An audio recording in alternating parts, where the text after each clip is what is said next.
नमस्कार। हमारे सजीव फोन इन कार्यक्रम निवेश में आप सभी का बहुत बहुत स्वागत है। क्योंकि जैसा कि हम जानते हैं कि आज महाशिवरात्रि का पावन पर्व है और साथ ही अंतर्राष्ट्रीय महिला दिवस है, तो आज के इस दिन की आप सभी को हार्दिक हार्दिक शुभकामनाएं। और चूंकि हमारा कार्यक्रम निवेश है तो हम तो यही कहेंगे कि भोलेनाथ और माँ पार्वती जो है सभी महिलाओं के साथ साथ सभी के भंडारे भरे रखें। और सबसे पहले हमारा कार्यक्रम निवेश में जैसा कि आप जानते हैं कि हमारे विशेषज्ञ हमारे बीच यहाँ उपस्थित रहते हैं और आपके सवाल रहते हैं और उनके जवाब रहते हैं। तो सबसे पहले हमारा फ़ोन नंबर नोट कर लीजिए।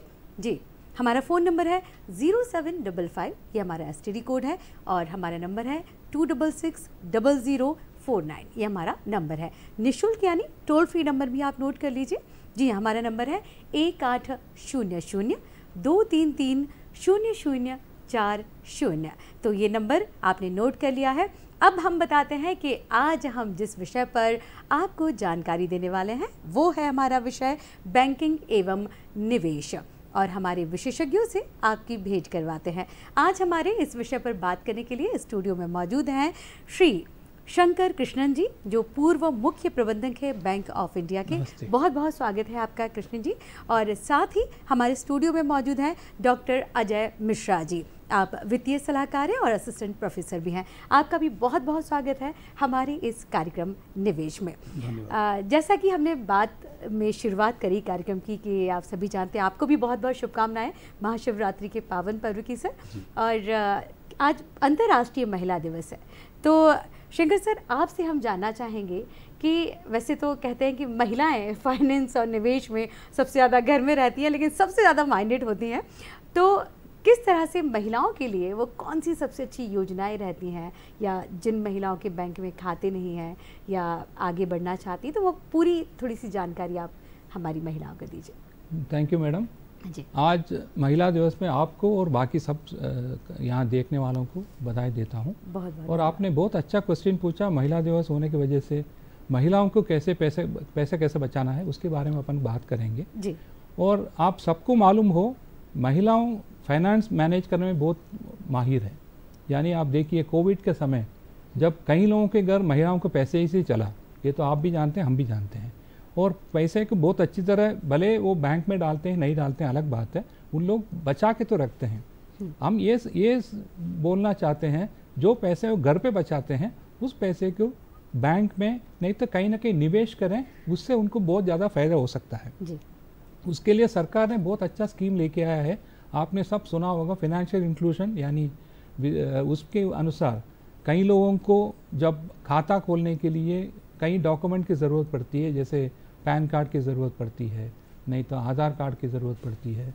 जिस व्यक्ति के पास वो नहीं है उन लोग भी आज के तारीख में बैंक में आसानी से खाता खोल सकते हैं।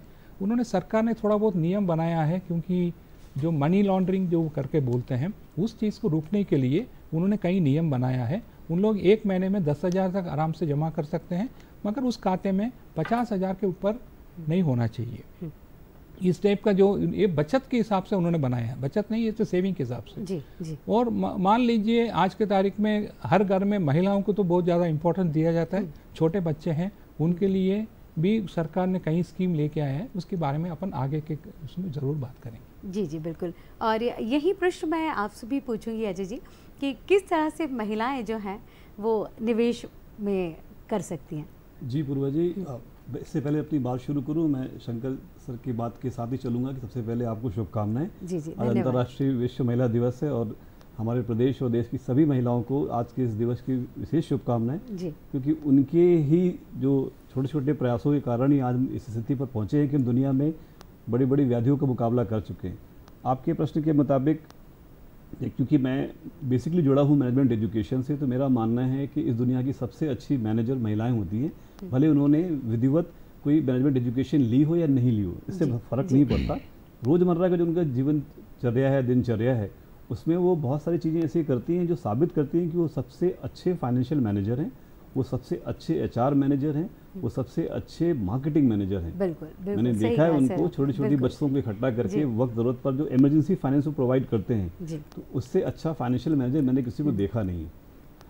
घर की ज़रूरतों के हिसाब से क्या चीज़ें चाहिए, कब किसको देना है, कब किस तरह से हमें चीज़ों को खरीदना है, या उसका उपभोग करना है, उससे उनसे अच्छा एक स्टोर मैनेजर और मार्केटिंग मैनेजर नहीं हो सकता। और घर की ज़रूरतों के लिए अगर किसी को अपॉइंट करते हैं, चाहे वो छोटा सा हमारे घर के लिए हेल्प करने वाला एक मेड ही हो, वो भी अपनी शर्तों पर तय करती हैं। और इतनी जिस तरह से जिन शर्तों पर तय करती हैं, कोई भी किसी बड़ी कंपनी का एचआर नहीं कर सकता। दो बड़ी ऐसे उदाहरण इस देश में जहाँ पर ये साबित हुआ है कि घर की महिलाओं ने अपनी इस सामर्थ्य का अब हमको बिल्कुल अजय जी, और ये उदाहरण हम जानेंगे। इस नंद स्वरूप जी हमसे जुड़ चुके हैं, नंद स्वरूप मिश्रा जी उत्तर प्रदेश से हमारे साथ में हैं। बहुत बहुत स्वागत है आपका नंद स्वरूप जी हमारे कार्यक्रम में। नमस्कार सर, मैं नंद स्वरूप मिश्रा। मैं जानना ये चाहता हूँ, महिला दिवस है तो महिला दिवस के उपलक्ष्य में जो पहले की बेटी बनती है, दूसरी फिर पत्नी बनती, तीसरी स्टेट आती तो किसी की महतारी बनती थी, चौथी फिर आती है तो दादी नानी बनती। तो ऐसी दशा में 4 उम्रों के हिसाब से उनको किसी क्षेत्र में बैंक में निवेश करना चाहिए। इसके साथ जो उनके घर वाले हैं उनका महिलाओं के सम्मान में किस प्रकार से जो है उनका सहयोग होना चाहिए। जी बहुत सीधा बहुत सीधा सा उत्तर है पूर्वा जी इसका। आप बहुत सीमाएं मत बनाइए महिलाओं को, किसमें क्या करना चाहिए क्या नहीं करना चाहिए। एक छोटा सा काम करिए, आप जो भी निर्णय लेते हैं अपने घर के लिए, चाहे वो छोटे से सामान खरीदने का हो, बाजार जाने का हो या बड़ी कार खरीदने का हो, उनको जरूर शामिल करिए। आप क्या करते हैं, जब कार का निर्णय लेते हैं तो खुद अकेले लेते हैं, और अकेले चले जाने के बाद जब फाइनल कर लेते हैं तब लेकर जाते हैं कि चलिए कार देख लीजिए, मैंने मकान देख लिया आप आ जाइए। नहीं, जब आप मकान देखने जा रहे थे, जब आप तय करने जा रहे थे तब साथ में लेकर जाइए, क्या ये प्लॉट सही है, क्या ये कार सही है, क्या ये कार का मॉडल सही है। तब उनकी निर्णय में भागीदारी होगी, तब आप उनको सही तरीके से उनके अधिकार को दे पाएंगे। ठीक है। और जैसे आपने जो कि अलग अलग अवस्थाओं की बात की है, तो हर अलग अलग अवस्था पे कब कैसा निवेश में योगदान देना है, ये निर्भर करता है इस बात पर कि आपकी अपनी जो सामाजिक स्थिति है उसके अनुसार आपके जो लक्ष्य हैं वो लक्ष्य किस तरह से हैं। क्योंकि 3 प्रकार के होते हैं। एक तो बहुत क्रिटिकल होता है, मुझे एक समस्या है, मुझे अभी हल चाहिए, उसके लिए अलग तरह की बचत योजना है। लेकिन एक मेरी एक नीड है, जो मेरी ज़रूरत है, अभी नीड कोई बात नहीं, 1 साल बाद भी चल जाएगा तो कोई दिक्कत नहीं, तो उसके लिए अलग तरह की फाइनेंशियल प्लान्स और चीज़ें हैं जो हम बाद में डिस्कस करेंगे आगे। एक ऐसा होता है जो मेरी इच्छा है, मैं चाहता हूँ कि मैं मॉरिशस घूम कर आ जाऊँ, मैं चाहता हूँ कि मैं स्विट्जरलैंड घूम कर आऊँ, तो आज की संभव नहीं है, उसके लिए लॉन्ग टर्म प्लानिंग चाहिए। तो आप अपनी पहले ज़रूरत को क्लासीफाई करिए कि हमारी ज़रूरत किस कैटेगरी में आती है, उसके हिसाब से फिर हमारी सामर्थ्य कितनी है, फिर हम तय करेंगे कि आपके लिए कौन सी बचत योजना अच्छी हो सकती है। जी बिल्कुल सही कहा आपने। बिल्कुल सर, आपसे भी जानना चाहूँगी कि जैसा कि शायद पूछी जा रही थी कि बच्ची बड़े और वृद्धावस्था, तो क्या योजनाएं भी इनके लिए फिर अलग अलग स्कीम होती हैं या ईयर अलग अलग होते हैं, कितने साल बिल्कुल आपने सही क्वेश्चन पूछा है। आज के तारीख में जो महिला बच्चे हैं उसके लिए सुकन्या समृद्धि करके सरकार का एक स्कीम है। भले ही सरकार का स्कीम है, मगर आपको इस स्कीम में आप निवेश करना हो तो किसी बैंक के द्वारा या पोस्ट ऑफिस द्वारा आप निवेश कर सकते हो। इसमें इनकम टैक्स का छूट भी मिल जाता है पेरेंट्स को। इसमें 1 साल में 1,50,000 तक आप इन्वेस्ट कर सकते हो, और इसमें 1 साल से लेके, यानी 1 साल नहीं 2 महीने से लेके 10 साल तक का महिला बच्चा के लिए इन्वेस्टमेंट कर सकते हैं। और इनका जो पैसे वापस जो मिलेगा 18 साल बाद, यानी उस लड़के का जो कॉलेज जाने के समय हो या उस लड़की का शादी के समय हो, वो पैसे वापस मिलेगा। इसमें ब्याज दर भी करीबन 8.5% के आसपास है, ये बदलते रहता है। इसमें दोनों को फायदा है, बच्चों के लिए आपको जो फ्यूचर बनाना चाहते हो उसका भी प्रॉपर प्लानिंग कर सकते हो, उसके अलावा जो पेरेंट्स है उनको भी इनकम टैक्स का छूट इसमें मिल जाती है। जी। और फिर और भी योजनाएं होती होंगी जो फिर जब आप जॉब कर रहे हैं उस लिए, या गृहिणी के लिए अलग होती होंगी, और वृद्धावस्था के लिए भी शायद हेल्थ वाली जो है अपनी अजय जी, क्या ये भी निवेश में आती है अगर कुछ हेल्थ पॉलिसी हम लेते हैं? पूर्वा जी बहुत ही सटीक प्रश्न आपने पूछा है, क्योंकि इस प्रश्न का शायद मैं इंतजार भी कर रहा था। जी। हमारे अंदर एक सोच है कि हम कई बार इंश्योरेंस को इन्वेस्टमेंट से जोड़ लेते हैं। ये दोनों बहुत अलग चीज़ें हैं। आपको अपने विनियोग को और सुरक्षा को दोनों को अलग तरीके से देखना चाहिए। इंश्योरेंस आपका इन्वेस्टमेंट नहीं है, उसको आप खर्च की आदत बनाइए। जैसे आप राशन पे खर्च करते हैं, जैसे आप मेडिकल पे खर्च करते हैं, जैसे आप एजुकेशन पे खर्च करते हैं, वैसे आप इंश्योरेंस पे खर्च करिए। एक मेरी समझ के अनुसार, जो अगर आप मुझे वित्तीय सलाहकार कहते हैं यहाँ पर, तो मेरी समझ के अनुसार आपको सिर्फ 2 तरह के इंश्योरेंस की आवश्यकता है। सबसे वो बहुत ज़रूरी है। वो जिस दिन से आप कमाना चालू करते हैं उस दिन पहली सैलरी के साथ चालू कर देना चाहिए। एक है मेडिकल इंश्योरेंस, सबसे पहले खुद का और संभव हो तो परिवार का। और जब बहुत ज़्यादा अगर आपको दिक्कत ना हो रही हो तो बहुत ज़रूरी है कि परिवार में आश्रित वृद्ध माता पिता अगर हैं उनको जरूर जोड़ लें इसमें जी, अपने उस इंश्योरेंस प्लान में। मेडिकल इंश्योरेंस की बात कर रहा हूँ, तो एक ये सुरक्षा आपको कभी भी बड़े संकट से बचाएगी। जब भी आपके जिस तरह से खर्चे बढ़ने लगे आपके बस के बाहर होंगे, जब भी आपको अचानक से खर्च करने पड़ेंगे अगर प्लान सही नहीं है तो। दूसरा, आपका जीवन बहुत इंपॉर्टेंट है, आप चाहे महिला हो चाहे पुरुष हो, अगर आप अपने परिवार के लिए एक तरह से अपने मुख्य आय अर्जित करने वाले व्यक्ति हैं तो आपका जीवन बहुत इंपॉर्टेंट है। तो आपको टर्म इंश्योरेंस पे प्लान करना चाहिए जितनी जल्दी हो सके आपको अपनी नौकरी की शुरुआत के साथ ही, क्योंकि जितनी जल्दी आप शुरू करेंगे आपको सबसे कम प्रीमियम देना पड़ेगा और एक बहुत बढ़िया अमाउंट आपके परिवार की सुरक्षा करेगा। ये करना बहुत ज़रूरी है। पर ये बीमा सिर्फ आपके लिए नहीं, क्योंकि महिला दिवस है तो महिलाओं के लिए भी इसी तरह की सुरक्षा योजना उनको लेनी चाहिए। विनियोग अगर आप करना चाहते हैं तो उसके अलग अलग तरीके, वो बहुत विस्तार में बात कर सकते हैं, जैसे आप अनुमति देंगे इसमें यहाँ पर। तो विनियोग के लिए, निवेश के लिए सब जो हमारे साथ बैंक एक्सपर्ट बैठे हुए हैं उन्होंने एक रास्ता बताया बैंक का।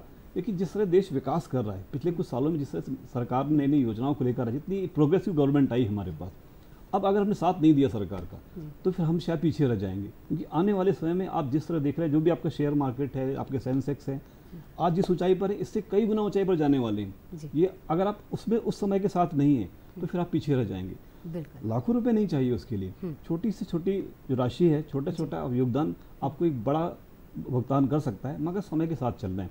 छोटे छोटे चीज़ों को कन्वर्ट करें, बहुत पॉसिबल है। आज के समय में सिर्फ 500 रुपये के म्यूचुअल फंड की मंथली स्कीम्स को से स्टार्ट कर सकते हैं और बहुत सेफ और सिक्योर तरीके से आप उसमें अपना जो भी आपको रिजल्ट मिलता है वो मिल सकते हैं। बिल्कुल बिल्कुल सही कहा आपने। कृष्ण जी, हम बात कर रहे थे लोगों की, जैसे बैंक में जब कई लोग, जैसे कि हमने बात की थी आपसे शुरुआत में कि कई लोगों के खाते भी नहीं होते और जानकारी नहीं होती, तो कैसे आम नागरिकों को हम ये बता सकते हैं कि बैंक हमें कौन कौन सी सुविधाएं जो है वो प्रदान करता है? बैंक में मैडम जिसके पास पैसा है उसके हिसाब से अलग अलग स्कीम्स उन्होंने बहुत कुछ बनाया है। ये तो बचत खाता करके बोलते हैं, बचत में आप पैसे आप बचत कर सकते हो। उसके लिए जो एक खाता है उसमें आप 500 रुपये से आप पैसे खाता खोल सकते हो। उसके अलावा फिक्स डिपॉजिट है, उसमें आपको ब्याज दर थोड़ा ज़्यादा मिलेगा और उसमें जो ब्याज करीबन 7% 8% के आसपास मिल जाता है, वो भी आप कर सकते हो। इस टाइप का काम आप बचत कर सकते हो।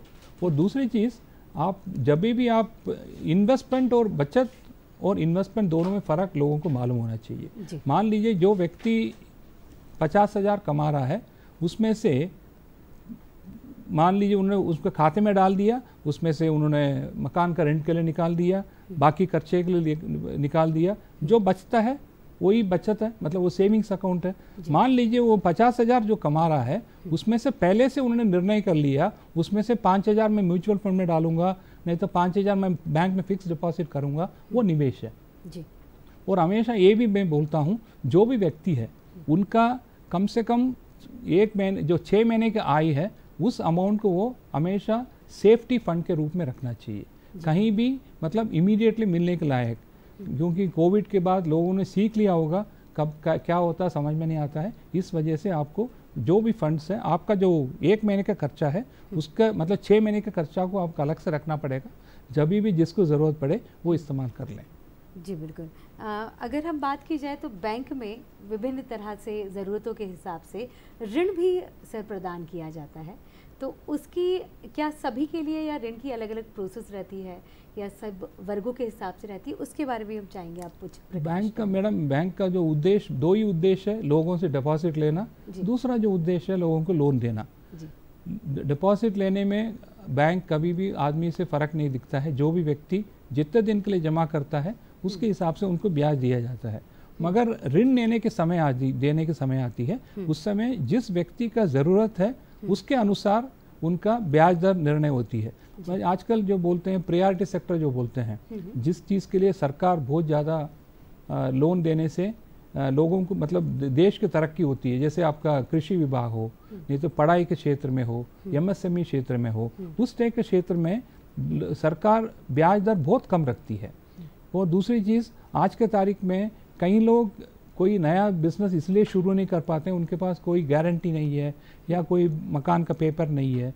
इस टाइप का चीज़ को दूर करने के लिए सरकार खुद गारंटी देती है कई लोन में। जी जी जी। जैसे आपने नाम सुना होगा मुद्रा करके योजना है, मुद्रा में 10 लाख तक आप लोन ले सकते हो, उसमें आपको अलग से कोई सिक्योरिटी देने की ज़रूरत नहीं है, सरकार कुछ सिक्योरिटी देती है, CGTMSE करके बोलते हैं, सरकार उनको गारंटर बन जाती है, उसमें आप बिजनेस करिए, उसमें से जो कमाइए और फिर आप उनका जो भी उनका इंस्टॉलमेंट है समय समय पर दे दीजिए, देने की कोशिश करिए। क्योंकि क्या है, बैंक में सबसे बड़ा जो दिक्कत या समस्या जो बोलते हैं NPA बोलते हैं, नॉन परफॉर्मिंग एसेट, जो व्यक्ति लोन देता है वो पैसे वापस ना देने से बहुत दिक्कत आती है, उस चीज़ को दूर करें। अदरवाइज बैंक तो हमेशा लोगों को लोन देने के लिए तैयार ही रहता है, हर चीज़ के लिए लोन देता है, मकान के लिए भी लोन देता है, कोई बिजनेस करना है, जैसे महिलाओं के लिए एक समूह बना के भी लोन देते हैं हम लोग। अच्छा, उनको बोलते हैं SHG बोलते हैं, स्मॉल हेल्प ग्रुप समूह है, उसमें करीब 2 से लेके 20 महिला ग्रुप बन जाते हैं, उसमें ग्रुप में मिलके उन लोग को लोन दिया जाता है। उन लोग, क्योंकि महिलाओं को ग्रुप बनाने से पैसे जल्दी आ जाता है, जेंट्स का ग्रुप नहीं बनाते हैं, मगर केवल महिलाओं को ग्रुप बनाया जाता है, क्योंकि महिलाओं की, इनको मालूम है महिलाओं साथ में रहने से काम करेंगे, पैसे कमाएंगे, अपने मतलब स्टैंडर्ड बढ़ाएंगे। इस चीज़ के लिए बैंक महिलाओं को बहुत ज़्यादा वेटेज दिया जाता है। मैं आज के दिन देख के नहीं बोल रहा हूँ, हमेशा हम लोग भी बहुत ज़्यादा महिलाओं के लिए मतलब उनको सेल्फ इंडिपेंडेंट होने की कोशिश करते हैं। जी बिल्कुल सर, आपसे आगे जानेंगे कि किस तरह से महिलाएं इसके लिए प्रोसेस कर सकती हैं। उससे पहले हम अजय जी से जानना चाहेंगे, ये शॉर्ट टर्म और लॉन्ग टर्म जो गोल रहते हैं वो क्या होते हैं अजय जी? देखिए, अगर एक सूची बनाना चालू करें, आपको क्या चाहिए, मुझे एक कार खरीदनी है, मुझे एक घर बनाना है, मुझे विदेश घूमने जाना है, मुझे अपने बेटे की एजुकेशन के लिए पैसे खर्च करने, मुझे 25 साल की जो मेरी एनिवर्सरी आने वाली 25 साल बाद मेरी शादी की वर्षगांठ आएगी, तो उसको मैं कैसे कैसे सेलिब्रेट करूँगा। अब ये मैंने तय कर लिया अलग अलग। तो इसमें से कुछ ऐसे जो मुझे बिल्कुल अभी चाहिए। फाइनेंशियल लैंग्वेज में अगर बोले 6 महीने से लेकर के आपको जो 5 साल के अंदर की कोई ज़रूरत है, तो उसको हम शॉर्ट टर्म रिक्वायरमेंट कह सकते हैं कि आपकी शॉर्ट टर्म रिक्वायरमेंट है। ठीक है, 5 से 10 साल के भीतर की जो रिक्वायरमेंट उसको मैं कह सकता हूँ कि मीडियम टर्म है। इससे मुझे अगले 10 साल में, अगर मैं अपनी नौकरी स्टार्ट करता हूँ 25-26 साल या 28 साल की उम्र में, तो 10 साल के आसपास मेरे पास एक मकान होना चाहिए। तो मेरी ये मीडियम टर्म योजना हो सकती है। बट मैं बहुत अच्छी कंफर्टेबल रिटायरमेंट लाइफ जीना चाहता हूँ, जिसका मैं अपनी वाइफ को रिटायरमेंट के बाद मॉरिशस या किसी लोकेशन पर लेकर जाऊँगा, तो वो मेरे लिए लॉन्ग टर्म प्लान है।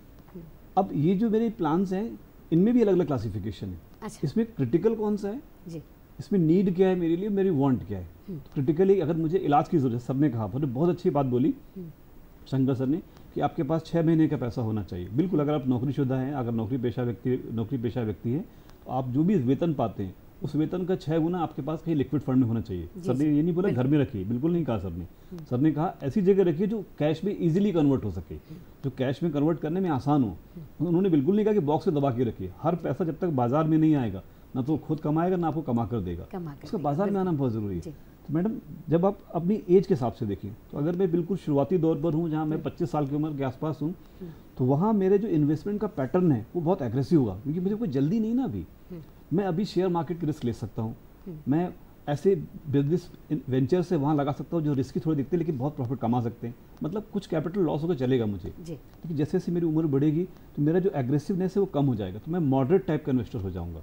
अब मॉडरेट क्या करेगा, मैं वो आप कोशिश करें कि थोड़ा सा गवर्नमेंट, सर ने बोला कि हम PPF की तरफ चले जाएं, हम पोस्ट ऑफिस की तरफ चले जाएं, थोड़ा पोर्शन मतलब 30-40%। अभी भी 60-70% मेरा मार्केट और शेयर मार्केट के साथ होगा। लेकिन जैसी मेरी एज बढ़ेगी, अब मैं अगर 50, ऐसे मेरी तरह से बात करें 50 प्लस हो रहा हूँ, 50 प्लस होने के बाद क्या होगा कि मेरे इन्वेस्टमेंट मैक्सिमम गवर्नमेंट बॉन्ड्स में जाएंगे, मेरे इन्वेस्टमेंट डिबेंचर्स में जाएंगे, जहाँ पर मेरा पैसा सेफ ज़्यादा रहे, भले ब्याज मुझे कम मिले लेकिन सिक्योर्ड रहेगा। इस तरह से हम short term long term investment plan बना सकते हैं।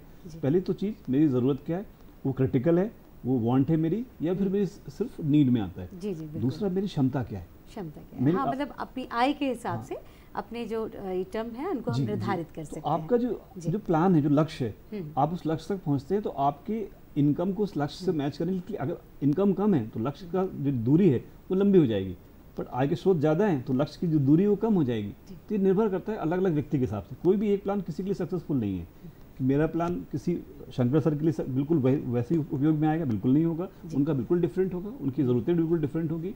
कि व्यक्ति के हिसाब से तो आपको सबसे अच्छा है कि किसी एक फंड एडवाइजर से ज़रूर बात करनी चाहिए। जी बिल्कुल सही कहा आपने। और वही मैं सर से पूछने जा रही थी कि हर व्यक्ति के लिए बैंक में भी अलग स्कीम होती है, अलग तरह की सुविधाएं रहती हैं, जैसा कि सरकार तो समय समय पर बताती है कि किस तरह से आप किस में निवेश करें, क्या फ़ायदे हैं। लेकिन सर अगर आम लोगों को ये जानकारी लेनी है कि हमारे लिए कौन सी योजना बेनिफिशियल है, या महिलाओं के लिए कौन सी है, पुरुषों के लिए कौन सी है, बच्चों के लिए कौन सी है, तो इसकी प्रॉपर जानकारी हमको किस तरह से प्राप्त हो सकती है? बिल्कुल मैडम, वो आपने साहब ने बहुत अच्छा बोल दिया है जी। इन्वेस्टमेंट टेलर मेड है, यानी आदमी के हिसाब से इन्वेस्टमेंट किया जाता है। हर व्यक्ति का नेसेसिटी अलग है, हर व्यक्ति का रिक्वायरमेंट अलग है, उसके हिसाब से आपको निवेश करना बहुत ज़रूरी है। जी। जब निवेश करते हो आप मान लीजिए आज के तारीख में इन्वेस्ट करने के लिए कई तरीका है, जैसे पीपीएफ करके एक बोलते हैं, वो बहुत सेफ इन्वेस्टमेंट है, उसमें रेट ऑफ इंटरेस्ट करीबन 8.5% के आसपास मिलता है। वो आपका सैलरी से कट जाती है, जितना आप सैलरी कमाते हैं उसमें से निकल जाता है, और वो बहुत सेफ इन्वेस्टमेंट है। और उसके अलावा थोड़ा रिस्क लेने के तैयार हो कोई भी व्यक्ति, वो थोड़ा बहुत म्यूचुअल फंड में इन्वेस्ट कर सकता है। म्यूचुअल फंड में इन्वेस्ट करने के लिए जैसे साहब ने बताया था, आपको बिल्कुल एक सही सलाहकार होना ज़रूरी है। म्यूचुअल फंड में high risk high return, low risk low return, यानी आप रिस्क थोड़ा लेने के तैयार हो तो आपको अच्छा रिटर्न मिलेगा। आप रिस्क लेने के तैयार नहीं, कोई दिक्कत नहीं है, आपका रिटर्न थोड़ा सा कम ही मिलेगा।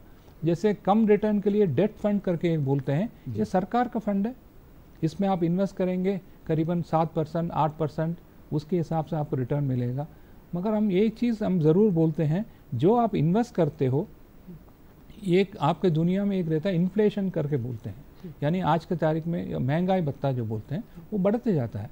जितना महंगा भत्ता बढ़ता है उससे ज़्यादा आपके इन्वेस्टमेंट से रिटर्न आना ज़रूरी है। मान लीजिए महंगा भत्ता आज के तारीख में चल रही है 5.5%, आपका मान लीजिए रिटर्न ही आपको 3% मिल रहा है, इसका मतलब जितना आपने लगाया पैसे उससे कम आप कमा रहे हो। ये महंगा भत्ते से ज़्यादा होना बहुत ज़रूरी है। सो उस हिसाब से आप इन्वेस्ट करिए। डेट फंड में इन्वेस्ट कर सकते हो, आपको थोड़ा बहुत रिस्क लेने के तैयार हो, हाइब्रिड फंड में इन्वेस्ट कर सकते हो, और ज़्यादा इन्वेस्ट करने की तरह सेक्टोरियल फंड्स में भी आप इन्वेस्ट कर सकते हो।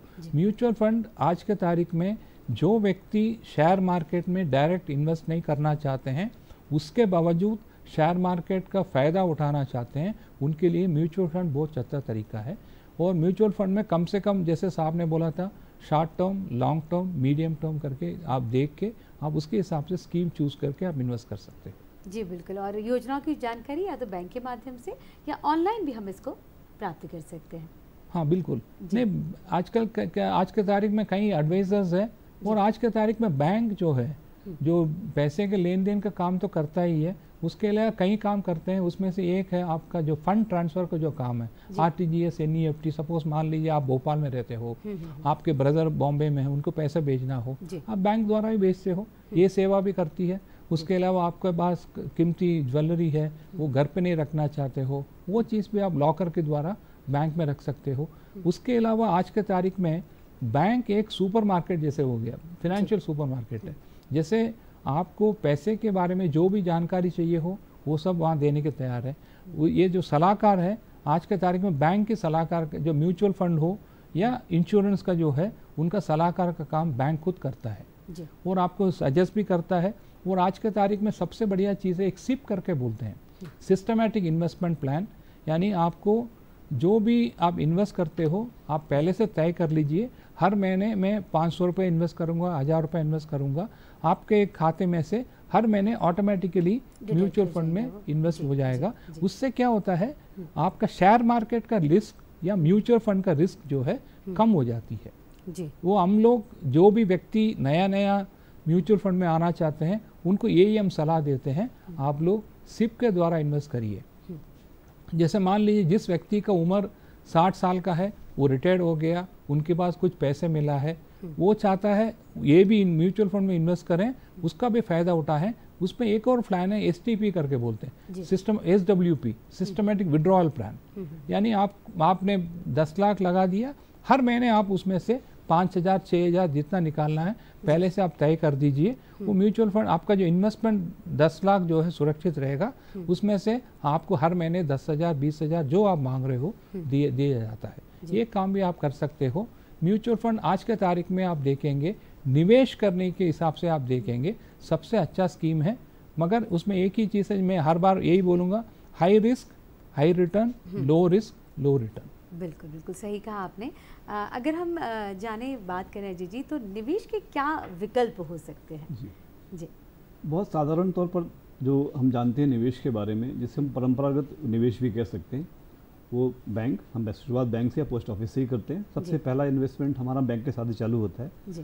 क्योंकि बैंक के एक्सपर्ट बैठे हुए हैं तो उनके सामने पहुंच चाहिए। बैंक के बारे में कहना मेरे लिए उचित नहीं है, फिर भी बैंक में आप जिस तरह से सबसे पहला काम अपना एक खाता खोलिए, बहुत ज़रूरी है। जब भी अपना खाता खोलेंगे कुछ ना कुछ अमाउंट तो रह ही जाएगा जो आपके खाते में बच जाता है। सेविंग अकाउंट होने पर भी आप नहीं जानते आपके छोटा सा अमाउंट जो रह जाता है वो देश की कैपिटल में कितना बड़ा योगदान देता है। क्योंकि छोटा छोटा अमाउंट करके वास्तव में कितना बड़ा कैपिटल स्ट्रक्चर तैयार होता है उसका अनुमान नहीं लगा सकते। ये अनुमान तब संभव हुआ जब जनधन योजना की सफलता के बाद वो खाते खोले गए, और जब सभी लोगों के जब बैंक खाते खुल गए तब एक बहुत बड़ा अमाउंट बैंकों के पास भी एक कैपिटल के तौर पर आया। क्योंकि बैंक खुद कोई व्यवसाय नहीं करता, बैंक किसी व्यवसायी को देता है। वो बड़ा सब कोई बड़ी कंपनी हो सकती है, कोई सरकारी कंपनी हो सकती है, कोई निजी कंपनी हो सकती है। तो सबसे पहले बैंक खाता खोलिए, कुछ पैसे उसमें डालिए। बैंक के अंदर भी हमारे पास आरडी, एफडी, सीडी अवेलेबल हैं जिनके माध्यम से हम विनियोग कर सकते हैं। उसके अलावा बैंकों का बहुत बड़ा ट्रांसफॉर्मेशन हुआ है। अब वो बैंक सिर्फ जमा करना और लोन देने वाला बैंक नहीं रहा। ये इतना बड़ा सर्विस प्रोवाइडर है कि हम इसके बिना सोच भी सकते। मेरा दिन पूरा नहीं हो पाता जब तक मैं दिन भर में कुछ 5-6 ट्रांजेक्शन बैंक की नहीं करता। जब तक मैं गूगल पे से ट्रांसफर नहीं करता, तब तक मैं पेटीएम यूज़ नहीं कर लेता, तब तक मैं सब्जी वाले से यूपीआई के माध्यम से नहीं कर सकता। आज हम दुनिया के सबसे बड़े यूपीआई देश हैं जो यूपीआई को यूज़ करता है। ये तभी संभव है क्योंकि बैंकों ने व्यवस्था दी है हमारे लिए। तो बैंक की उन सुविधाओं का लाभ ले सकते हैं। सबसे अच्छा वहाँ पर रिकरिंग डिपॉजिट है। अगर आप थोड़ा सा एक छोटा सा अमाउंट रिकरिंग के तौर पे खोलते हैं तो कैपिटल क्रिएशन करने का, पूंजी बनाने का इससे अच्छा साधन नहीं हो सकता। दूसरा, जैसी थोड़ी क्षमता हमारे विकसित होती है हम आ जाए म्यूचुअल फंड की तरफ। म्यूचुअल फंड में जैसे सर ने बताया एज कम है आपकी, छोटे अमाउंट से स्टार्ट करिए पर लॉन्ग टर्म करिए। बिल्कुल मत सोचिए कि आज लगाएंगे और आज शेयर मार्केट गिर गया या म्यूचुअल फंड की वैल्यू गिर गई तो मुझे पैसे निकाल के भाग जाना चाहिए। डरने की जरूरत नहीं है। अगर आपका थोड़ा सा भी प्लान मीडियम टर्म का है, कम से कम 3 साल, मेरी कैलकुलेशन कहती है कम से कम 3 साल। अगर आप 3 साल वेट करते हैं तो आपके इन्वेस्टमेंट में जो म्यूचुअल फंड में लगाया है कम से कम 10% के आसपास ग्रोथ मिलेगा, मेरा कैलकुलेशन है। अगर आप 3 साल रिलीजियसली मतलब बिल्कुल शिद्दत के साथ पैसे लगा, सही फंड में इन्वेस्ट किया तो हाँ सही फंड बहुत ज़रूरी है कि आप अगर अपने फंड एडवाइजर के माध्यम से सही फंड का चयन करें। क्योंकि अगर आप कहीं पर भी लगाएंगे जानकारी नहीं है तो गड़बड़ हो सकती है। तो एक ये तरीका हुआ। दूसरा, म्यूचुअल फंड के अलावा शेयर मार्केट में भी आ सकते हैं, और शेयर मार्केट रिस्की है। अगर आप रिस्क वहन करने की क्षमता नहीं है तो थोड़ा सा बचना चाहिए। बिना एडवाइजर के शेयर मार्केट में भी जाना ठीक नहीं है। तो उसका सबसे सिंपल तरीका है, फिर से यहाँ पर बात करें, शॉर्ट टर्म में रहेंगे रिस्क होगा, लेकिन लॉन्ग टर्म में देखिए तो आपका जो शेयर मार्केट इंडेक्स है, अगर पिछले 10 साल का इंडेक्स देखें और आज का देखें, उसमें एक ग्रोथ मिलेगी आपको। मतलब ये इस तरीके से बढ़ा ही होगा, एक तरीके से आगे बढ़ ही रहा है। तो अगर आप 5 साल 7 साल किसी एक शेयर के साथ चलते हैं, मेरी सलाह है आप निफ्टी 50 के जो ऊपर के शेयर है टॉप वाले, आप टॉप 10 शेयर्स ले लें, उनके साथ पैसे लगा लें। सरकारी कंपनी में पैसे लगा लें, कहीं मत जाइए, आप रिस्क मत लीजिए, सरकारी कंपनी में पैसे लगाइए। बहुत ट्रस्टवर्दी सरकारी कंपनी है, आप उनके शेयर से पैसे लगाइए ना। अगले 10 सालों में सरकारी कंपनी आपको अपने निवेश का बहुत अच्छा रिजल्ट देने वाली है जी। तो इस तरह से आप ये क्लास चुन सकते हैं। बिल्कुल सही कहा आपने कि लोग निवेश कर भी रहे हैं, आकर्षित भी हो रहे हैं और निश्चित रूप से फ़ायदा भी उससे प्राप्त कर रहे हैं। और यही मानना है मेरा से कि युवा भी बहुत अट्रैक्ट हो रहे हैं बैंकिंग की तरफ और उन्हें लगता है कि बहुत अच्छा, अगर हम इसमें करियर बनाना चाहें तो बहुत अच्छा ऑप्शन उन्हें बैंक का होता है। उसके बारे में भी हम आपसे जानना चाहेंगे कि क्या ऐसे कारण हैं जो युवाओं की भागीदारी भी बैंकिंग की तरफ, म्यूचुअल फंड की तरफ बढ़ती है। आज के तारीख में क्या है मैडम, लोग बैंक की तरफ ज़्यादा अट्रैक्ट हुए हैं। उसके 2 कारण हैं। पुराने ज़माने में लोगों ने देखा नहीं है बैंकिंग पुराने ज़माने में बैंकिंग मैनुअल बैंकिंग था, यानी हाथ से काम करना पड़ता था। आज के तारीख में आप देखेंगे 100% बैंकिंग जो है मशीन द्वारा यानी कंप्यूटर द्वारा हो रही है। आज के तारीख में आपके पास एक खाता हो, आपको ब्रांच में जाने की ज़रूरत भी नहीं है, घर बैठे ही आप पूरे काम घर बैठे कर सकते हो। जैसे मोबाइल बैंकिंग हो, नहीं तो इंटरनेट बैंकिंग हो, यूपीआई हो, या कई तरीके से आप काम कर सकते हो। इस वजह से क्या है, बैंकिंग में जो पहले वाला जो दिक्कत था वो सब निकल गई और उस वजह से लोगों को, जो नए नए लड़के हैं, उनको ये लगने लगा इस टाइप का जो बैंक के काम करने में उनको अच्छा सुविधा मिल सकता है। दूसरी चीज़ क्या है, जैसे आप देखिए कोई कंपनी हो उसमें वैकेंसी 10 या 15 आती है, बैंक का जब वैकेंसी आता है वो कम से कम 2000, 3000, 5000 करके आता है। लोगों को थोड़ा उम्मीद लगता है हमको इसमें नौकरी मिलने की संभावना रहता है। जी जी। कोई भी व्यक्ति बैंक में ज्वाइन करना हो 2-3 तरीके से ज्वाइन कर सकता है। एक तो अधिकारी रूप में ज्वाइन कर सकता है या कर्मचारी यानी क्लरिकल के रूप में ज्वाइन कर सकता है। और इसके लिए मिनिमम क्वालिफिकेशन करके हम जो बोलते हैं वो तो ग्रेजुएट है। पहले ज़माने में 12th पास को हम लेते थे, आज के तारीख में मिनिमम क्वालिफिकेशन ग्रेजुएट्स है। दोनों के लिए ग्रेजुएट ही इंपॉर्टेंट है। और मान लीजिए जो कोई CA हो, कोई इंजीनियर हो, उनके लिए स्पेशलिस्ट पोस्ट भी निकला जाता है, वहाँ भी उन लोग अप्लाई कर सकते हैं। और दूसरी चीज़ बैंक में थोड़ा सैलरी थोड़ा अच्छा है जी, तो मतलब थोड़ा 15 स्टार्टिंग सैलरी भी अच्छी मिल जाते हैं, उस वजह से भी लोग वहाँ अट्रैक्ट हो जाते हैं। और वर्किंग एटमॉस्फेयर बहुत अच्छा रखता है। और स्पेशली हम बोलेंगे आज के तारीख में हम देखेंगे जब हम लोग बैंक में थे उस समय महिलाओं को संख्या केवल 5% या 10% थे। आज के तारीख में आप देखेंगे करीबन 40% के आसपास जो है महिलाओं बैंक में है और अच्छी तरीके से काम कर रहे हैं और कंफर्टेबली काम भी कर पाते हैं। उस वजह से लोग आज के तारीख में बैंकिंग का सेवा बहुत ज़्यादा पसंद करते हैं। और इंजीनियर हो या डॉक्टर, इंजीनियर हो या कोई ग्रेजुएट्स हो, सब लोग बैंक में ज्वाइन कर सकते हैं।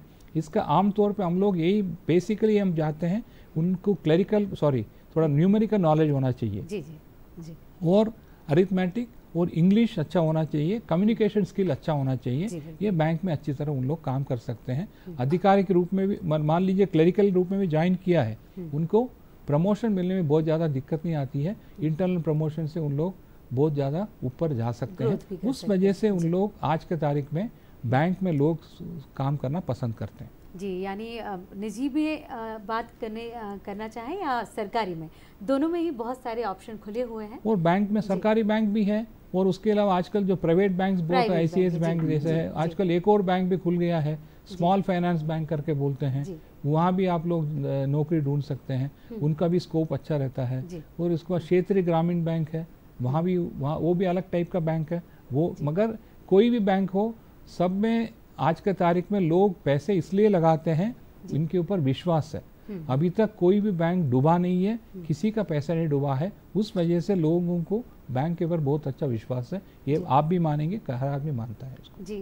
वही हम आपसे जानना चाहेंगे अजय जी, क्या म्यूचुअल फंड में भी उसको भी सीख कर या युवा जो है अपना करियर उसमें बना सकते हैं, या किसी अन्य फील्ड के हैं अगर वो म्यूचुअल फंड में आना चाहें एज अ करियर के ऑप्शन से, तो किस तरह से आ सकते हैं? मैडम पूरा जी पूरा BFSI सेक्टर कहना चाहिए मुझे, सिर्फ बैंकिंग नहीं, बैंकिंग, फाइनेंशियल सर्विसेज, इंश्योरेंस, ये पूरा सेक्टर बूम पर है जी। पिछले कोविड के बाद से खास करके जिस तरह से हमको बैंकिंग सेवाओं की ज़रूरत पड़ी, जिस तरह से हमको घर बैठे बैंकिंग सुविधाओं की आवश्यकता पड़ी, उसने बहुत सारे करियर अपॉर्चुनिटीज़ बना दिए, मतलब रोजगार के बहुत सारे अवसर पैदा किए। स्पेशली BFSI सेक्टर की जो स्पीड है वो तो सबसे ज़्यादा है इसमें। ऐसे बहुत से प्रोफाइल, अब सिर्फ बैंक में क्लर्क नहीं होते हैं आप, डायरेक्टली मैनेजर नहीं होते, आप फंड मैनेजर हैं, आप एडवाइज़र हैं, आप ट्रेड मैनेजर हैं, आप रिकवरी पर्सन हैं, इसके अलावा आप लोगों के इन्वेस्टमेंट मैनेजर हैं, आप लोगों के मैंने बताया जैसे आप प्रोफाइल मेंटेन करते हैं। तो इस तरह बहुत सारे ऐसे जॉब प्रोफाइल्स क्रिएट हुए हैं इस सेक्टर में कि अगर आपके पास एक्सपर्टीज़ है, लोग डेफिनेटली आपको मौका देंगे। और ऐसे नए नए तरीके के जॉब क्रिएशन हुए हैं इस सेक्टर में, तो युवाओं के लिए बहुत अच्छा मौका है। BFSI सेक्टर पूरा BFSI सेक्टर मुझे कहना चाहिए, बैंकिंग, फाइनेंशियल सर्विसेज और इंश्योरेंस सेक्टर। इंश्योरेंस का मतलब सिर्फ एजेंट बन करके लोगों का पैसा कलेक्शन नहीं रहा है। इंश्योरेंस में बहुत अच्छे लुक्रेटिव जॉब है, अगर आपकी अच्छी क्वालिफिकेशन है आप एक्चुअली बन सकते हो, आप एक्चुअली सिस्टम में जा सकते हो, इंश्योरेंस प्रोडक्ट प्लान कर सकते हो। आप ऐसे बहुत सारे लोगों की ज़रूरत है जो नई नई ज़रूरत के हिसाब से नए नए प्रोडक्ट प्लान करके हमको दें वहाँ पर। तो ये सेक्टर्स में लगातार आपको खासकर युवाओं के लिए बहुत अच्छी रोजगार सुविधा प्रदान कर रहे हैं। और सबसे बड़ी बात, समय के हिसाब से इनकी जो सैलरीज हैं वो बहुत अच्छे हैं, बहुत अच्छी सैलरीज एंड पर्क्स बहुत अच्छे। प्राइवेट ऑर्गेनाइजेशन के आने के बाद बहुत फर्क पड़ा, बैंक का बहुत बड़ा रिफॉर्म्स हुआ है, उसके कारण बैंकों के स्वरूप बदल गए। आपने 10 साल पहले कभी देखा था कि हमारे कोई नेशनलाइज बैंक रात शाम को 5:30 के बाद काम करते हो? आज आप देखिए लगभग सभी नेशनलाइज बैंक रात में लाइट जलती मिल जाएंगे, उसके बाद भी काम खत्म नहीं हो रहे हैं। कितने भी कंप्यूटर्स लग गए हो, लेकिन अभी लोगों की ज़रूरत है, हमको ज़रूरत है लोगों की। सही बात है। कंप्यूटर की आपने बात कही है, वहीं मैं सर से जानना चाहूँगी कि आजकल ऑनलाइन बैंकिंग का बहुत क्रेज़ बढ़ गया है सर, लोग बैंक की कतारों से बिल्कुल घर से सेफ बैंकिंग कर लेते हैं, सारी सुविधाएं प्राप्त कर लेते हैं। कई महिलाओं के भी मन में, लोगों के मन में भी ये सवाल आता है कि वहाँ से जो पासबुक मिलती है या जिस तरह से उसमें एंट्री वगैरह करवानी पड़ती है, क्योंकि ऑनलाइन होने के कारण अब वहाँ जाना नहीं हो पाता और उसमें एंट्रीज वगैरह नहीं हो पाती हैं। क्या इन चीज़ों से भी कुछ फ़र्क पड़ता है या किस तरह से लोगों की जो दुविधा है हम उसको क्लियर करेंगे? आज के तारीख में जी बैंकिंग इंडस्ट्री में इतना परिवर्तन आ गया है, जिस व्यक्ति का बैंक में खाता हो, उनके पास एक एटीएम कार्ड हो, एक इंटरनेट बैंकिंग हो, उस व्यक्ति को किसी भी काम के लिए बैंक में जाने की जरूरत नहीं, कोई जरूरत नहीं। यानी मान लीजिए आपको पैसे निकालना है, एटीएम से निकाल लीजिए। पैसे जमा करना है, उसके लिए CDS करके है, मतलब कैश डिस्पेंसर मशीन, उसके अंदर आप पैसे डालिए, आप अकाउंट नंबर डालिए, आपके खाते में चले जाता है। और मान लीजिए आपको और क्या प्रॉब्लम आ सकता है, सपोज आपके पास पैसे ज़्यादा है, आप FD बनाना चाहते हो, फिक्स डिपॉजिट बनाना चाहते हो, वो भी आप घर बैठे इंटरनेट द्वारा आप कर सकते हो।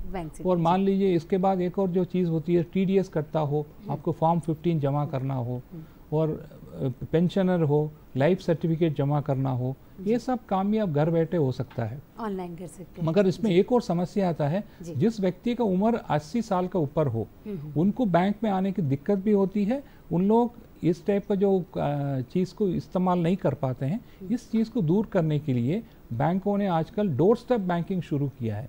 मान लीजिए जो व्यक्ति जिसका उम्र 75 साल के ऊपर हो, उनको बैंक आने में दिक्कत हो, तो उन बैंक को बोलते हैं सर आप हमारा घर आइए, बैंक का कर्मचारी आपके घर में आएगा, जो भी सेवा आपको चाहिए हो वहीं आपको मतलब घर बैठे आपको वो सेवा मिल जाता है। ये बात जरूर नोट कीजिए, और बहुत ही आवश्यक जानकारी सर दे रहे हैं कि जिस तरह हमारे डोर स्टेप बैंकिंग जो बोला जाता है वो आपको मिल सकता है। हाँ। मगर ये सब चीज़ में समस्या कहाँ आती है, जो व्यक्ति इंटरनेट बैंकिंग जो इस्तेमाल करते हैं, आज के तारीख में आपने जो साइबर क्राइम या बोलते हैं, या हिंदी में आप बोले धोखाधड़ी जो है, वो थोड़ा ज़्यादा हो गया है।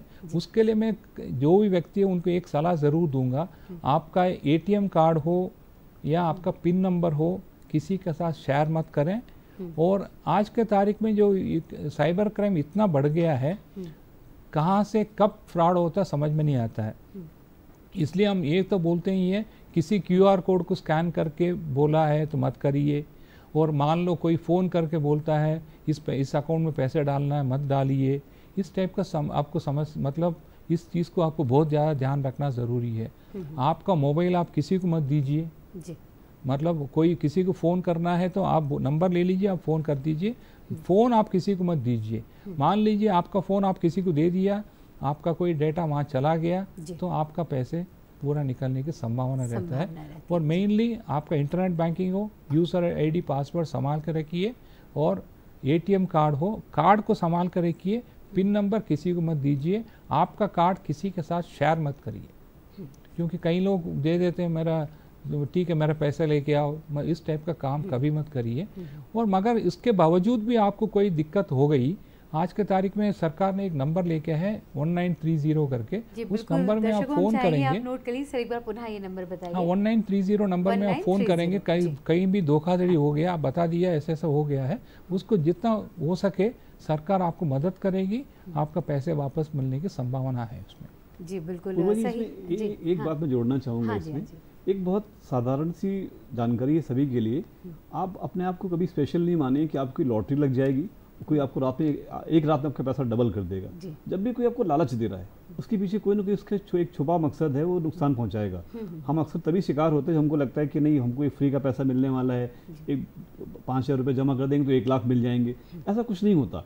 एक रात में कहीं पे पैसा दोगुना नहीं होता, ना कोई ऐसा रिश्तेदार बैठा हुआ है तो आपको पैसे ट्रांसफर कर रहा है। तो जब भी हम लालच करते हैं तभी हम फंसते हैं। अदरवाइज इतने सटीक, इतना अच्छा बैंकिंग सिस्टम बनाया गया है कि अगर आप थोड़ी सावधानी रखें, सर ने बताया, अगर आप पिन नंबर शेयर नहीं करते, अपनी पर्सनल इन्फॉर्मेशन नहीं देते, कोई कुछ नहीं कर सकता। इतना सुरक्षित बैंकिंग सिस्टम है ऑनलाइन सिस्टम में भी। बस ये कि आपको प्रयोग करना आना चाहिए और लालच नहीं करना है। अगर आप कोई फोन पर, किसी मैसेज पर, किसी लॉटरी से, किसी गेम से, कहीं से पैसे डबल नहीं होते। एक रात में कभी लॉटरी नहीं लगती। अगर ऐसा है तो दिक्कत है। जी, अगर किस तरह का कोई आपको लालच दे रहा है या इस बातों में ले रहा है आपको, तो बिल्कुल उसे अवॉइड करें। और कहीं अगर आपको ऐसा लगता है तो उसकी सूचना भी हम क्या कहीं से दे सकते हैं, कहीं फ्रॉड हो जाता है तो बैंकिंग में या पुलिस में किस तरह। उसके अलावा एक और साइबर सेल भी है, हर स्टेट में एक साइबर सेल तो रखा हुआ है। उसके बावजूद आपको कोई समस्या हो, मतलब हर कस्टमर का कोई ना कोई समस्या रहता है और बैंक में उन्होंने आपका बात सुन नहीं रहे हैं, या जिस तरीके से आपको जवाब मिला है, आपको कोई मतलब कंप्लेंट हो, आप उस चीज़ को दूर करने के लिए एक और जो चीज़ बनी हुई है बैंकिंग ओम्बड्समैन या बैंकिंग लोकपाल बोलते हैं, वहाँ भी आप आपका जो भी शिकायत है वहाँ कर सकते हो।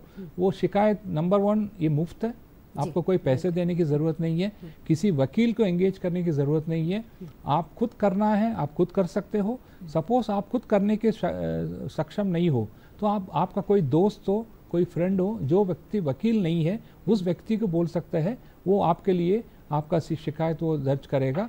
और इसमें आपको जो भी नुकसान है 10 लाख तक का नुकसान को पूरा करने का अधिकार लोकपाल के पास है। ये वहाँ भी आप कर सकते हो लोकायुक्त में। मतलब ये जो है ओम्बड्समैन बहुत अच्छा स्कीम है। हर व्यक्ति जो भी बैंक के साथ उनकी समस्या है उसको दूर करने के लिए बैंकिंग ओम्बड्समैन में वो कंप्लेंट ज़रूर कर सकता है। जी बिल्कुल, बहुत सही जानकारी है और मैं चाहूँगी आप लोग भी नोट कीजिए इस जानकारी को। और हमारे विशेषज्ञ हमारे बीच बैठे हुए हैं, आप उन्हें फ़ोन करके भी आप अपने जो जवाब हैं उन्हें जान सकते हैं, उनसे प्रश्न भी कर सकते हैं। अजय जी, जिस तरह से ऋषि की हम बात कर रहे हैं, क्या म्यूचुअल फंड भी कहते हैं कि जोखिम से भरा होता है, क्या इसमें भी इस तरह से कुछ रिस्क रहते हैं? बिल्कुल होते हैं मैम जी। जब भी आप अपने एक साधारण नॉर्मल इंटरेस्ट रेट से ऊपर कमाना चाहते हैं, जी जी, चाहे म्यूचुअल फंड हो या शेयर मार्केट हो, उन दोनों स्थिति पर एक रिस्क तो रहता है। उस रिस्क को कैसे मिनिमाइज कर सकते हैं, उसका पहला जो सोल्यूशन बताया मैंने आपको, उसका पहला हल है कि आप एक अच्छे फंड एडवाइजर से बात करें। सबने बताया कि बैंक भी आपके लिए फंड एडवाइजर हो सकता है, वहाँ भी लोग आपको सेवाएं देते हैं। इसके अलावा अगर आप निजी फर्म के साथ भी चलेंगे तो बहुत सारे फंड एडवाइजर बहुत नॉमिनल कमीशन पर, बहुत ही नॉमिनल कमीशन, जिसमें आपका कैपिटल बहुत ज़्यादा उसमें नुकसान नहीं होता। सबसे बड़ी बात, अगर आप उस एडवाइज़र के साथ चल रहे हैं तो आपको जो म्यूचुअल फंड है उसकी बस जो आपकी जो तय सीमा है वो छोटी नहीं रखनी। अगर आप 1 महीने 2 महीने 4 महीने में कमाना चाहते हैं तो वो बहुत रिस्की है, क्योंकि म्यूचुअल फंड भी खुद नहीं कमा रहे होते, वो भी किसी कंपनियों की शेयर्स में लग रहे हैं या किसी कंपनियों के व्यवसाय में लग रहे हैं। जो रिस्क व्यवसाय में, बिजनेस में, वो म्यूचुअल फंड में भी है। मगर चूंकि आपका एक फंड एडवाइज़र लगातार आपके फंड का ख्याल रखता है और आपने उसको एक उचित समय दिया हुआ है, मैंने कहा 3 साल, मेरा कैलकुलेशन 3 साल का है। पर अगर 3 से 5 साल जाते हैं तो मुझे नहीं लगता है कि आप किसी 99% के केसेस में आप नुकसान में रहेंगे। हाँ, मतलब इसमें कोई फ्रॉड होने की संभावना है? कोई संभावना नहीं। फ्रॉड मैडम तभी होगा जब हम थोड़ा सा लालच करेंगे। आपने जहाँ अपने लालच को छोटा किया, आपके साथ फ्रॉड की संभावनाएं कम हो जाती। मेरे लालच बढ़ेगा तो मैं कुछ ना कुछ गलतियां जरूर करूंगा उसमें। तो अगर आप सेफ चलेंगे तो एक अच्छे जानकार जिसके पास वो फैसिलिटीज़ हैं, फंड एडवाइज़र है, लोग उनके पास जाते हैं, आपको नाम मिल जाएंगे। हर शहर में होते हैं, हर जगह होते हैं। नहीं ढूंढ पा रहे हैं, सबसे अच्छा बैंकों के पास चले जाइए, उनके पास भी फंड एडवाइज़र होते हैं, वहाँ पर भी जा सकते हैं। उसके अलावा आपको भी पता है, अगर थोड़ा सा भी अध्ययन करेंगे, थोड़ा सा भी अगर आजकल तो इंटरनेट का ज़माना है, तो आपको पता लग जाए कि हमारे देश में कौन कौन सी सरकारी कंपनियां हैं, कौन कौन सी गवर्नमेंट, कौन सी कंपनी अच्छा परफॉर्म कर रही हैं। 4-5 नाम तो आप भी ले सकते हैं यहाँ पर। आपको टाटा, अंबानी, उनके नाम लेने में कोई हिचक नहीं होती यहाँ पर, क्योंकि देश के जाने माने नाम है। इनके साथ अच्छे संभावना है कि अपना विनियोग हम डबल कर सकते हैं, ट्रिपल कर सकते हैं, अच्छा कमा सकते हैं। पर कोई नया बिजनेस है, कोई नई कंपनी है तो रिस्क बना रहेगा। तो ये इसमें एक चीज़ मैं जोड़ना चाहूँगा। साहब ने जो बिल्कुल सही पॉइंट बता ही दिया, उसमें एक चीज़ और है। मान लीजिए म्यूचुअल फंड में इन्वेस्ट करना हो, आपको 20,000 तक नगद के तौर पर आप इन्वेस्ट कर सकते हो। सपोज मान लीजिए मेरे को 50,000 इन्वेस्ट करना है, मैं नगद में मैं इन्वेस्ट नहीं कर सकता हूँ। उसके लिए आपको एक बैंक का खाता होना ज़रूरी है, और जिस खाते से आप पैसे जमा कर रहे हो, आपका मतलब म्यूचुअल फंड में, आप जब उस पैसे को निकालेंगे, जब आप बोलते हो मतलब रिडीम करेंगे, उस समय वो पैसे उसी खाते में आएगा जी। वो दूसरी चीज़, जैसे मोबाइल बैंकिंग है, उसी हिसाब से म्यूचुअल फंड का भी 2 अलग अलग है, एक कैम्प्स करके है, दूसरा एक और कंपनी है। उन लोग को आपको उस ऐप को आप डाउनलोड कर सकते हो। आपका म्यूचुअल फंड आज के तारीख में कैसे परफॉर्म कर रहा है आप कुछ वॉच कर सकते हो। सपोज आपको लग रहा है ये म्यूचुअल फंड जिसमें मैंने पैसे लगाया उसमें पैसे सही रिटर्न नहीं मिल रहा है, ऐसे स्थिति में उस स्कीम से दूसरे स्कीम में आप शिफ्ट कर सकते हो, यानी शिफ्ट कर सकते हो, अपने आप कर सकते हो, आपको वहाँ जाने की ज़रूरत नहीं है। आप आपको जाना है तो उसके लिए एक छोटा सा फॉर्म है, आप भर के दे दीजिए, ऑटोमेटिकली दूसरी स्कीम में आ ही जाएगा। मगर धोखाधड़ी, जैसे बैंक में जो धोखाधड़ी होती है, उस टाइप का धोखाधड़ी म्यूचुअल फंड इन्वेस्टमेंट में होने की संभावना बहुत कम है, क्योंकि कि आपका जो इन्वेस्टमेंट है 20,000 के ऊपर आप नकद में नहीं कर सकते हो, तो आप चेक के थ्रू करेंगे। जिस चेक में आप करते हो, जिस खाते में नाम लिखा है, उसी खाते में पैसे जाएगा, इसलिए आपको सेफ है। बिल्कुल। मेरी एक रिक्वेस्ट है इसमें, मेरी रिक्वेस्ट है कि जो हम बर्थडेज पर, एनिवर्सरीज पर और बाकी ऐसे ओकेजन पर जो गिफ्ट देते रहते हैं, वो नगद लिफाफे बंद करके आप म्यूचुअल फंड की इन्वेस्टमेंट दीजिए। अपने बच्चों की आदत डालिए कि आपका खाता खोल दिया है, आपके 500 रुपये बैंक में डाल दिए, ये हमने इस म्यूचुअल फंड में डाल दिए, तो वो वैसे भी उनको देते हैं। इससे क्या होगा, धीरे धीरे जब उसको अपने बैंक बैलेंस के बारे में पता लगेगा तो उसकी रुचि भी बढ़ेगी। और जिस तरह से आप उनमें आदतें डालेंगे, क्योंकि हमारी जो संस्कृति है मैडम, हमारी संस्कृति शुरू से सेविंग की रही है। हम दुनिया का खर्च का शास्त्र नहीं है। इस दुनिया में अमेरिका और ऐसे बहुत से पूंजीवादी देश है जो इनको कह सकते हैं खर्च का अर्थशास्त्र है। वहाँ पे खर्च हमारे बड़े लोग भी हमेशा कहते थे आप जो भी आय रखते हैं उसका एक छोटा सा पार्ट जो है वो हमेशा सेव करके हम बचत का शास्त्र में। इसमें तो हम ये भी जोड़ना चाहूँगा, मान लीजिए हम तो हमेशा ये बोलते हैं, मान लीजिए आप 100 रुपया कमा रहे हो, उसमें से आप 50% आप इस्तेमाल करिए आपका नेसेसिटी के लिए। नेसेसिटी के मतलब आप मकान का किराया नेसेसिटी है, बच्चों का स्कूल नेसेसिटी है, और आपका खाना नेसेसिटी है, और कपड़ा नेसेसिटी है। बाकी 20% जो है आप बाकी जगह में, जैसे आपको होटल में जाना हो, कहीं घूमना हो, उसमें इन्वेस्ट करिए। बाकी 20% आप इन्वेस्ट करिए कहीं ना कहीं, और 10% आप मतलब डोनेशन में या कहीं ना कहीं आप दे सकते हो। आम तौर पे यही हम लोगों को सलाह देते हैं, उस हिसाब से आप ये करिए तो आपका लाइफ कंफर्टेबल जाएगा।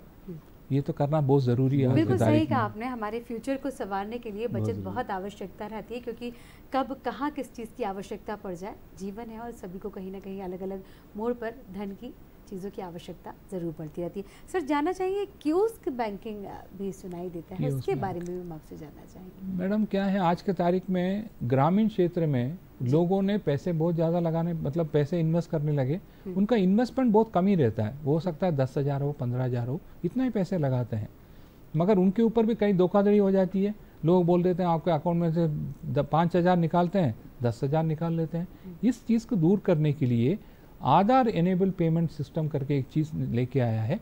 उसके लिए बैंक ने कई लोगों को बिजनेस करस्पॉन्डेंट के रूप में उन्होंने अपॉइंट किया है। मतलब बैंक में नौकरी पाने के एक तरीका है। अच्छा जी। आप बिजनेस करस्पॉन्डेंट बन सकते हो। आपको एक हैंडल डिवाइस दिया जाएगा, उसमें आपका जो खाता है, मतलब जिस कस्टमर का खाता है, वो खाता उनके आधार कार्ड के साथ लिंक होगा। अच्छा जी। यानी मान लीजिए आप खाता खोल रहे हो, जब तक आपका आधार कार्ड नहीं है ये खाता खुलेगा ही नहीं है। और मान लीजिए उनको जब पैसे निकालना हो, केवल उनको आधार कार्ड का नंबर देना पड़ेगा, फिर उनके पास एक मशीन रहेगा, उसमें आप वो अंगूठा लगाएगा तो वो व्यक्ति को वो पहचान लेते हैं, यही व्यक्ति है करके। और वो मशीन बोलता भी है, वो बोलेगा आपको 500 रुपया आपको निकालना है। क्योंकि ग्रामीण क्षेत्र में जो रहते हैं बहुत ज़्यादा पढ़े लिखे नहीं रहते हैं, उनको उनका समस्या को दूर करने के लिए ये बोलने वाला मशीन लेके आया। वो बोलेगा 500 रुपये निकालना है, तो वो 500 रुपये कम करके फिर वो जो व्यक्ति है बिजनेस करस्पॉन्डेंट, उनको 500 रुपये नगद दे देता है। जमा करना है जमा भी कर देता है। मान लीजिए वो व्यक्ति का दूसरे व्यक्ति के खाते में डालना है, वो दूसरे व्यक्ति का आधार कार्ड नंबर दे दीजिए, उस व्यक्ति का खाते में ट्रांसफ़र का सुविधा भी हो जाती है। इस वजह से क्या हो गया, ग्रामीण क्षेत्र में जो व्यक्ति है उनको बैंकिंग का सुविधा भी मिल गया। जो व्यक्ति जो थोड़ा बहुत उनको जैसे बिजनेस करस्पॉन्डेंट बन के उनका थोड़ा कमाई का जरिया भी बन गया। जी जी जी जी। और इसमें कई लोग पैसे आज बहुत चीज़ें आसान हो गई हैं ऐसे कि आप घर पे पहुंच के, जो लोग बैंक नहीं जा पा रहे हैं, नहीं समझ पा रहे हैं, मतलब बैंक मित्र हम उनको कह सकते हैं कि मशीन बिल्कुल आप सही वहाँ जब जाते हैं और निश्चित रूप से वहाँ फ़ायदा पहुँचाते हैं। और इस तरह की कौन सी स्कीम है जी जिसमें रहता है कि नहीं कंपलसरी है कि अगर आप इसमें चाहे बड़े हो, बच्चे हो या महिला हो या बैंक से रिलेटेड या म्यूचुअल फंड से, कि नहीं एक इस स्कीम में तो कम से कम इन्वेस्ट करके रखिए जो आपको फ़ायदा करेगी। वैसे तो अनिवार्य तौर पर अगर आपकी सरकारी नौकरी नहीं है तो अनिवार्य तौर पर कुछ भी नहीं काटा जाता। हाँ, पर आपको अपने लिए अनिवार्य विकल्प चुनने चाहिए। आपको एक अनुशासन चुनना चाहिए। इसके लिए मैं शब्द यूज़ करता हूँ वित्तीय अनुशासन। NPS। तो हाँ, इसमें जैसे हमारे पास एक NPS स्कीम है। जी जी जी। आप इसमें अगर चाहे तो एक बिल्कुल एक तय कर लें कि इतना अमाउंट मुझे डालना ही डालना है, क्योंकि इस तरह से लगातार आपको जैसे आप एक समय आएगा आप रिटायर हो जाएंगे, तो आपको एक वहाँ एक हेल्प चाहिए। जी जी। पेंशन स्कीम के लिए सरकार की बताई गई NPS स्कीम बहुत अच्छी है, आप उसमें कंट्रीब्यूट कर सकते हैं। तो मैंने कहा ना, एक छोटा सा अमाउंट आप बनाए म्यूचुअल फंड में 500 से 1000 रुपए का, बिल्कुल एक वित्तीय अनुशासन के तौर पे कि मुझे अपने इनकम में से निकालना ही निकालना है। नहीं, बहुत बढ़िया स्कीम आपने बताई सर। क्या इसकी भी कोई आयु निर्धारित रहती है कि मैडम किस एज से इसकी शुरुआत कर सकते हैं? ये जो आपका नेशनल पेंशन स्कीम करके एक स्कीम आया हुआ है, उसमें क्या है, पहले ज़माने में हर व्यक्ति को पेंशन मिलता था। आज के तारीख में आप देखेंगे केवल सरकार में जो काम करते हैं उनको पेंशन मिलता है। इवन बैंक में भी जो काम करने वाला हो, बाकी पब्लिक सेक्टर में भी पेंशन का सुविधा खत्म हो गया है। उस वजह से क्या है, एक पहले ज़माने में लोग जो व्यक्ति है 70 साल तक जीता था, आज के तारीख में मेडिकल का जो इतना डेवलपमेंट हो गया, हर व्यक्ति 80 साल तक जीने के, मतलब आमतौर पे एवरेज लिविंग एज है 80 ईयर्स है। आप मान लीजिए 20 साल आपको जीना है, आपको कोई इनकम नहीं है, उस चीज़ को दूर करने के लिए NPS करके एक स्कीम सरकार लेके आई। उसमें क्या है, आप जो इन्वेस्ट करते हो, ये जो म्यूचुअल फंड में आप इन्वेस्ट करते हो, ये जो फंड्स भी उन लोग म्यूचुअल फंड में वो इन्वेस्ट करेंगे। जो भी आप पैसे लगाते हो सरकार खुद लगाएगा। उसमें दो चीज़ है, नंबर 1 आप कुछ मत बोलिए, अब मैं केवल इन्वेस्ट करते जाइए, सरकार जैसे चाहेंगे म्यूचुअल फंड में उसके हिसाब से म्यूचुअल फंड और डेट में इन्वेस्ट करेंगे। सपोज आपको उम्र 30 साल है, आप रिस्क लेने की क्षमता रखते हो, आप बोल सकते हो मेरा जो इन्वेस्टमेंट है उसमें से 70% आप शेयर मार्केट में लगाइए, केवल 30% आप डेट में लगाइए। इसका शिफ्टिंग का आपका सुविधा आपका NPS में है, आप इसमें कर सकते हो। और उसके अलावा महिलाओं को मैं एक छोटा सा सलाह देना चाहता हूँ। ये सलाह कई महिला मानेंगे नहीं, उसके बावजूद मैं एक सलाह देना चाहता हूँ। कई महिलाओं क्या है, गोल्ड परचेज करते हैं सिक्योरिटी के तौर पे। इस चीज़ को दूर करके, मतलब इसके बदले में इन लोग गोल्ड बॉन्ड में इन्वेस्ट कर सकते हो। मान लीजिए गोल्ड आप लेते हो आपके सुविधा के लिए, आपका कन्वीनियंस के लिए, इसमें मैं पीछे मतलब मैं कुछ नहीं बोलूँगा, मगर आप एक चाहते हो मैं फ्यूचर में मतलब कोई ना कोई दिक्कत होगा, उस समय मैं इस गोल्ड को बेच के मैं कुछ पैसे बनाऊंगा, ऐसे स्थिति में आप गोल्ड में इन्वेस्ट मत करिए। उसके बदले में सरकार का जो गोल्ड बॉन्ड है आप उसमें इन्वेस्ट कर सकते हो। उसमें सुविधा ये है, आप वो एक रेट निर्णय करके आपको 5 ग्राम 10 ग्राम 1 ग्राम जितना ग्राम लेना है आप ले सकते हो। और उसमें आपको हर महीने हर 6 महीने में 2% ब्याज भी मिलेगा। और उसके बाद जब ये 8 साल बाद मैच्योर होगा, गोल्ड का जो रेट है उतना आपको वापस भी मिलेगा। बिल्कुल, बहुत अच्छी जानकारियाँ आपने दी और निश्चित रूप से हमारे जितने दर्शक देख रहे हैं और उन्हें नोट भी कर लिया होगा कि हमको किस तरह से आगे अपने निवेश का प्रबंधन करना है। तो मैं चलते चलते सर आपसे भी चाहूँगी, अजय जी चाहूँगी कि हमारे दर्शकों के लिए अच्छा सा मैसेज दें ताकि वो भी ध्यान रखें। मेरा बस 2 या 3 लाइन का मैसेज है। अगर आपकी उम्र 25 से 30 साल की है तो अपनी इनकम का मैक्सिमम पार्ट, बहुत सारा तो अभी खर्च करना चाहेंगे, लेकिन आप लगाना चालू करें। सबसे पहले आप टर्म इंश्योरेंस लें, इसमें आपकी लाइफ इंपॉर्टेंट है, अपने लिए मेडिकल इंश्योरेंस लें। उसके बाद अगले 10 साल 15 साल तक आप आराम थोड़ा रुक सकते हैं, फिर आप एक घर बनाने की सोचिए। तो अगले 10 मतलब 40 से 45 साल के आसपास आपका अपने घर होना चाहिए, उस पर लगाएं। होम इन्वेस्टमेंट भी बहुत अच्छा इन्वेस्टमेंट है, सेफ इन्वेस्टमेंट है, क्योंकि उसकी वैल्यू बढ़ती है हमेशा। 45 क्रॉस करने के बाद अगर 50 के ऊपर हो गए तो आपका एक कैपिटल फंड इकट्ठा हो गया होगा। अब आप यहाँ जो सर ने बताया था कि आप जा सकते हो SWP पर, कि अपना जो डिपॉजिट अमाउंट है आप म्यूचुअल फंड में लगाएं, लेकिन SWP में लगाएं। तो हर बार हर महीने कुछ पैसा लौट कर आ रहा होगा और पैसा सेफ भी रहेगा आपके पास। इस तरह अलग अलग स्टेज में अपने इन्वेस्टमेंट कर सकते हैं। सर मेरी तरफ से यही बोलूँगा, आज महिला दिवस है, सुकन्या समृद्धि में आपके पास महिला बच्चा हो 10 साल के अंदर हो, सुकन्या समृद्धि में ज़रूर इन्वेस्ट करिए और बच्चे के भविष्य के लिए ध्यान रखिए। और आपका जो पैसे है उसमें से कम जो 6 महीने का जो आपका सैलरी है उसको आप सेफ फंड में ज़रूर रखिए। बिल्कुल, बहुत बहुत धन्यवाद आप दोनों का इन तमाम जानकारियों के लिए। जैसा कि हमारे विशेषज्ञों ने बताया कि किस तरह हम अपनी बचत कर सकते हैं, निवेश कर सकते हैं और एक अच्छा जीवन हम व्यतीत कर सकते हैं, अपने भविष्य को संवार सकते हैं। अगर तमाम जानकारी आपको नहीं प्राप्त होती है तो हमारे वित्तीय सलाहकार, हमारे बैंकिंग सलाहकार हमारे बीच उपस्थित रहते हैं। आप किसी भी जानकारी या किसी भी तरह की दुविधा हो तो आप उनसे संपर्क कर सकते हैं और अपनी तमाम जानकारी प्राप्त करके सही निवेश कर सकते हैं। तो इस कार्यक्रम से आप सभी को नमस्कार और बहुत बहुत धन्यवाद आपको हमारे शो में आने के लिए। आप सभी को भी नमस्कार। Thank you. Thank you.